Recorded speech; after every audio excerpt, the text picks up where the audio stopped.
In the news this week, parents are warned over explicit sex education materials, lawyers complain that the government's no-fault divorce law is not fast enough, and Wycliffe Bible Translators celebrate a major milestone.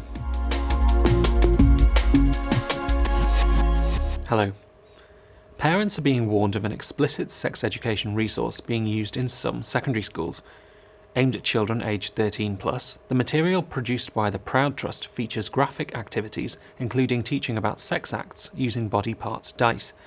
Pupils are given dice with words including sexual organs and are asked to roll them and discuss the combinations. The teaching has been heavily criticised for downplaying the risks of immoral sexual behaviour.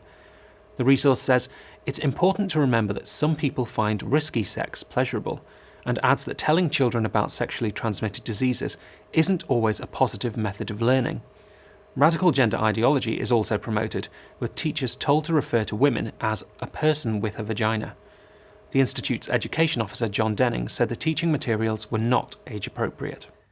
This appalling resource shows the lengths to which some campaign groups will go to foist their agenda on schools.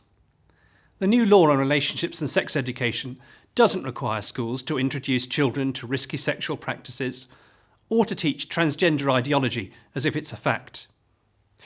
In fact, the new laws require schools to teach in a way that's age appropriate and appropriate to the religious background of pupils, and it also requires them to consult parents on their plans. The resource, which received almost £100,000 of public funds, was launched ahead of the new laws on relationships and sex education, which came into force in England this month.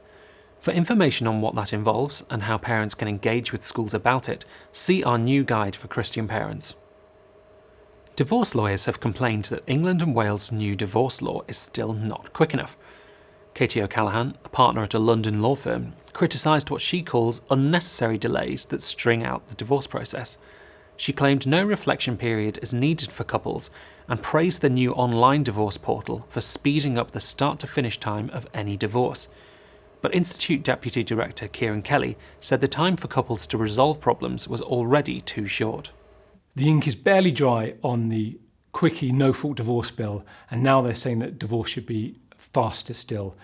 And in fact, the reflection period for couples in difficulty is already disgracefully short, and what they need is more time to help them reconcile and not less. And the Centre for Social Justice has only just released a report setting out the whole host of benefits of marriage and staying married for parents, for children, and for society as a whole. And so for a firm of divorce lawyers to say that divorce should be made yet quicker, I'm afraid sounds rather tone deaf and in fact a little bit mercenary.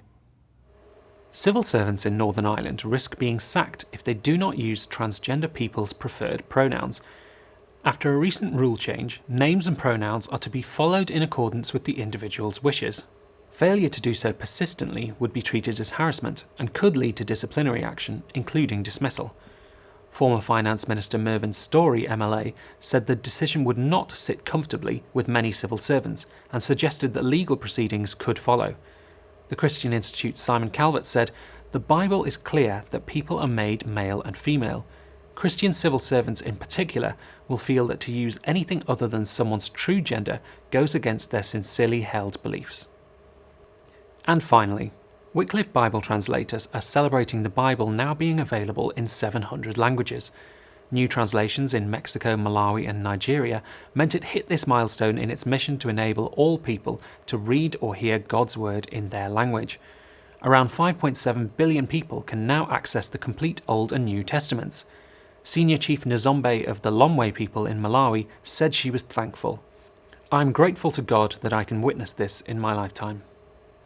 James Poole, Executive Director of Wycliffe, said, "Every time we hear of the Bible being translated into another language, we know that means that for the first time the people in that language group can fully access the complete picture of God's story." Well, that's all for this week.